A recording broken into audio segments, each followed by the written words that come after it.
आप सबको प्यार भरा जय यीशु। कैसे हैं आप सब? उम्मीद करती हूँ कि बहुत अच्छे हैं और मैं भी अच्छी हूँ फ्रेंड्स।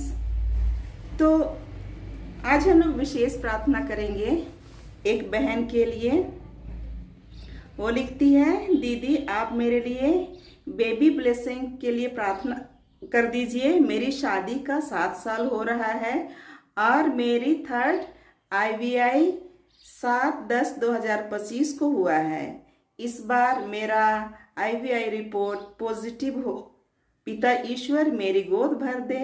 आमीन। जय यीशु। जय यीशु बहन, आपकी विनती को ईश्वर ने सुन ली है और आपको बेबी ब्लेसिंग मिल चुकी है। तो आइए हम बाइबल के एक पाठ पर गौर करेंगे। तो इसका सब कोई आंसर जानते होंगे कि विश्वास का पिता किसे कहा जाता है। तो धर्म ग्रंथ के अनुसार या ख्रिस्तीय समुदाय में विश्वास का पिता कहते हैं अब्राहम को, क्योंकि वो विश्वास में पक्के थे। और वो फ्रेंड्स इतने विश्वासी थे ईश्वर पर कि जो भी होगा अच्छे के लिए होगा। ईश्वर जो भी करेंगे वो अच्छा करेंगे। इसलिए जब ईश्वर ने उससे कहा कि अब्राहम जाकर के अपने बेटे को, अपने एकलौते पुत्र को मोरिया पहाड़ में मेरे लिए बलिदान चढ़ाओ, और फ्रेंड्स अब्राहम इसके लिए भी तैयार हो जाते हैं। इतने विश्वासी थे वो ईश्वर के प्रति। तो फ्रेंड्स अब्राहम का जीवन ना यूं आसान नहीं था, उनका जीवन भी बहुत कठिन था।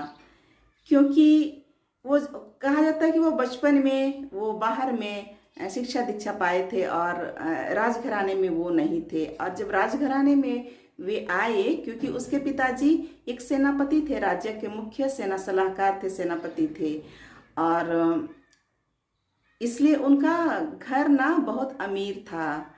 बहुत सारे जगह जमीन थी, बहुत सारे नौकर चाकर थे, बहुत सारे जानवर थे, और वो बहुत अमीर फैमिली से बिलोंग करते थे।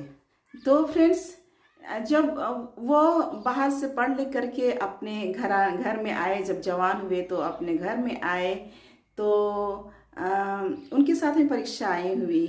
प्रभु के कारण उन्हें बहुत तरह की परेशानी सहने पड़ी। और जब प्रभु ने उसे कहा कि अब्राहम तुम दूर देश चले जाओ, मैं तुम्हें जहाँ बताऊंगा वहाँ पे तुम चले जाओ, ताकि वहाँ पे तुम मेरी आराधना कर सको, और मैं एक नई प्रजाति बनाऊंगा।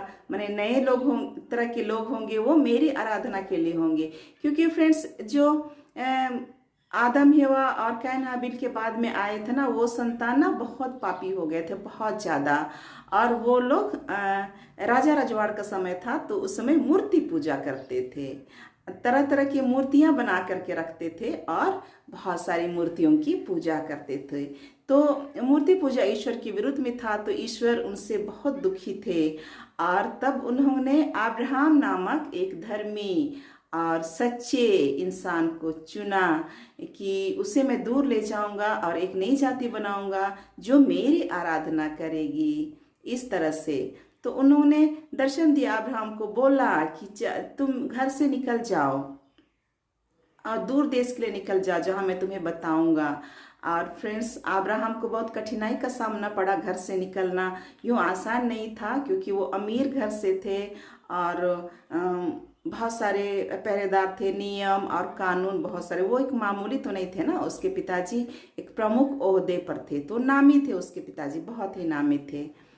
तो जैसे तैसे उनको ईश्वर की मदद मिली और वो घर छोड़ करके अपना हिस्सा, अपना जानवर, अपना सोना चांदी और नौकर चाकर मिले थे उनको, और उनको लेकर के वे प्रतिज्ञात कनान देश की ओर निकल गए, जहाँ उन्होंने तब जैसे जैसे ईश्वर बोलते थे वैसे वैसे वो चलने लगे थे फ्रेंड्स। और ईश्वर ने उसे आशीर्वाद दे रखा था। उनके पास बहुत सारे जानवर थे और जानवर संपत्ति उनके पास बहुत ज़्यादा थी, उसे संपत्ति का आशीर्वाद था।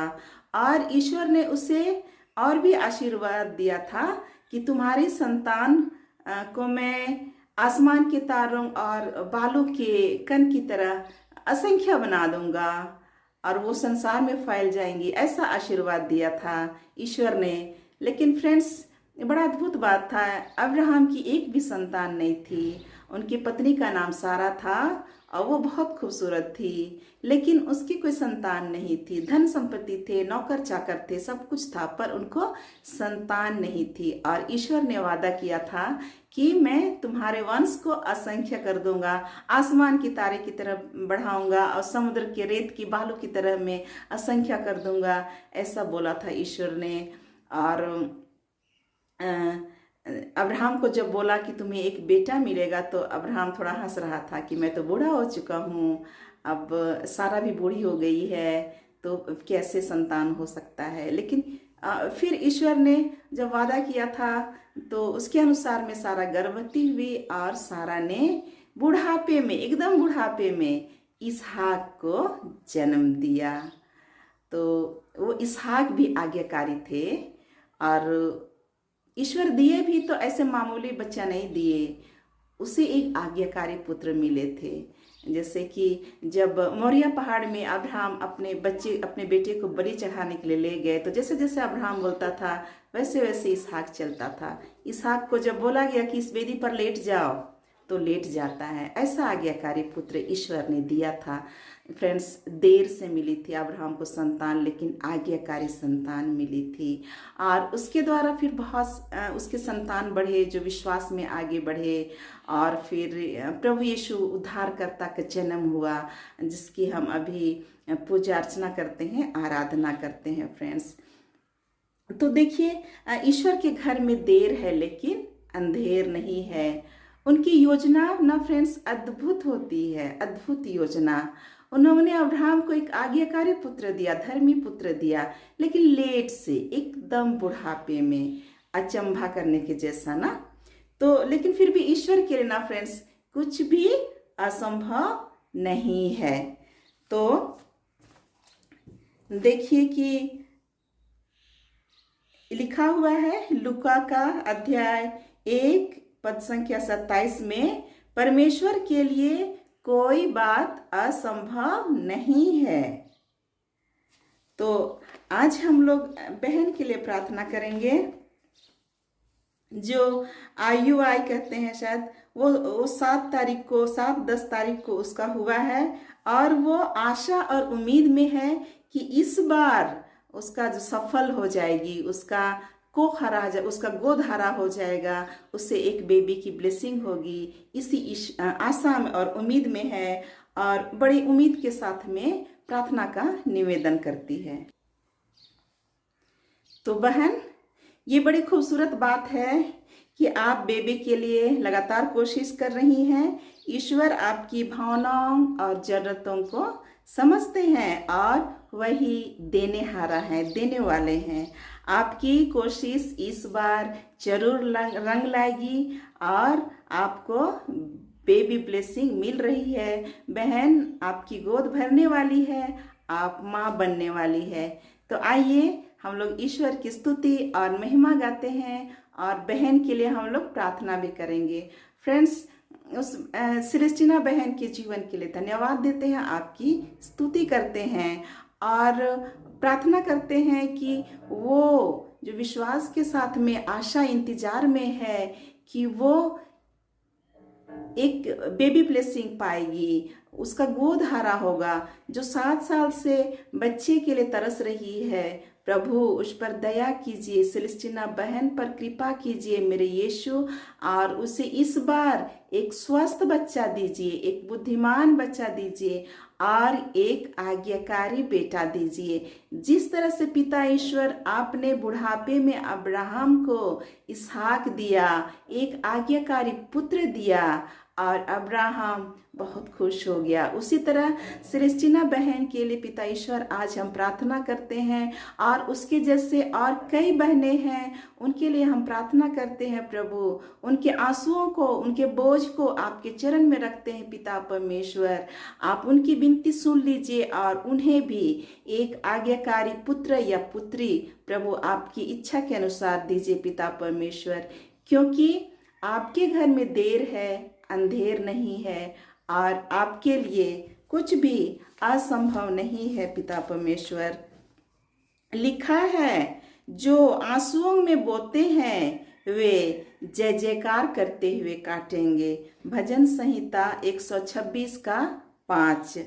निर्गमन ग्रंथ अध्याय 13 का 26 में लिखा है, तेरे देश में ना तो गर्भपात करेगी ना कोई बांझ रहेगी।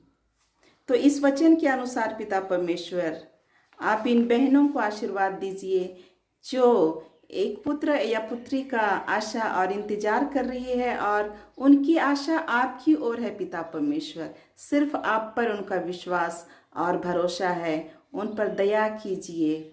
तो आज सभी बहनों को आशीर्वाद मिल रही है, और आइए हम लोग मिलकर के प्रभु की स्तुति और आराधना करेंगे, क्योंकि स्तुति और आराधना में छुटकारा है, आशीर्वाद है। स्तुति आराधना ऊपर जाती है, आशीष लेकर नीचे आती है। स्तुति आराधना ऊपर जाती है, आशीष लेकर नीचे आती है। प्रभु हमारा कितना महान, देखो हमसे करता है प्यार। प्रभु हमारा कितना महान, देखो हमसे करता है प्यार। आलेलू आलेलूया, आलेलू आलेलूया। विनती प्रार्थना ऊपर जाती है, उत्तर लेकर नीचे आती है। विनती प्रार्थना ऊपर जाती है, उत्तर लेकर नीचे आती है। प्रभु हमारा कितना महान, देखो हमसे करता है प्यार। प्रभु हमारा कितना महान, देखो हमसे करता है प्यार। हालेलू हालेलूया, हालेलू हालेलूया। सर्वशक्तिमान पिता परमेश्वर आपकी स्तुति और आपकी आराधना करते हैं प्रभु। सभी बहनें जो बच्चे के लिए इंतजार कर रही हैं, और उसके रिश्तेदार, उसके पति जो वीडियो देख रहे हैं, सभी प्रार्थना करते हैं पिता परमेश्वर, आपकी शरण में आते हैं, आंसू बहाते हैं ईश्वर। और आपने कहा है कि जो आंसुओं में बोते हैं वे जय जयकार करते हुए काटेंगे। प्रभु, जब सेलेस्टीना बहन का पुत्र होगा तो आपकी स्तुति और आपकी महिमा करेगी, आपके नाम की जय जयकार करेगी यीशु। हम सभी उसका इंतजार कर रहे हैं पिता परमेश्वर। आप आशीष दीजिए बहन पर, उस बहन की कोख को सुरक्षित दे, उसे पवित्र कर पिता परमेश्वर, कि कोई तरह का हानि और खतरा उसे छू ना पाए प्रभु यीशु के नाम पर। सेलेस्टीना बहन के गर्भ को मैं आशीषित करती हूँ प्रभु यीशु के नाम पर। वो मजबूत हो और एक स्वस्थ बच्चा आ सके, वो गर्भ में उसकी गोदधारी हो जाएगी। उसका दाम्पत्य जीवन और उसका परिवार आशीषित हुए। उसी तरह बहुत सारी बहनें, उनके गर्भ को मैं प्रभु यीशु के नाम में आशीष करती हूँ। और प्रभु यीशु ने जो अधिकार हमें दिया है और उसके नाम में जो सामर्थ्य है, धरती के ऊपर और आसमान के नीचे एक ही सामर्थ्य नाम है प्रभु यीशु। और उसी सामर्थ्य नाम के आधार पर मैं जो बांझ गर्भ है, जो बच्चे जनने में सामर्थ्य नहीं है, ऐसे गर्भ को, ऐसे बहनों को मैं आशीषित करती हूँ प्रभु यीशु के नाम पर। हालेलुया हालेलुया आमीन। मैं उम्मीद करती हूँ कि इस वीडियो से आप सभी बहनें आशीषित हुई हैं। प्रभु यीशु आपके आंसुओं को देख लिए हैं, आपके विश्वास को देख लिए हैं। और उत्तर देने वाले ईश्वर, हम पर दया करने वाले ईश्वर, सब कुछ को संभव करने वाले ईश्वर आपको इसी वक्त आशीष दे रहे हैं, आपको धन्य कर रहे हैं और आपको बच्चे का आशीष मिल रहा है। इसी विश्वास के साथ में आज के लिए इतना ही। लेकिन जाने से पहले मैं निवेदन करूंगी कि इस वीडियो को ज़्यादा से ज़्यादा लोगों तक शेयर कीजिएगा, ताकि और भी बहनें हैं ना वो आशीषित होंगी। तो मिलते हैं अगले वीडियो में, तब तक के लिए बाय बाय।